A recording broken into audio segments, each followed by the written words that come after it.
Yo mga kabakal, happy Thursday sa lahat. Gawa na yung welding mask nating na pancake. Oh. Gawa na siya mga men. Ngayon, titesting natin siya kung okay ba ritong gamitin sa shipyard ng Japan tong welding mask sa pancake, kung komportable ba tayo, kung safe ba yung mukha natin. Testing natin, panoorin nyo. Yan, di pa siya final.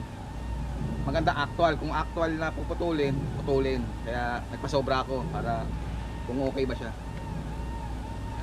Shoutout Balasak, sana manotis mo ako. Gumawa ako ng DIY.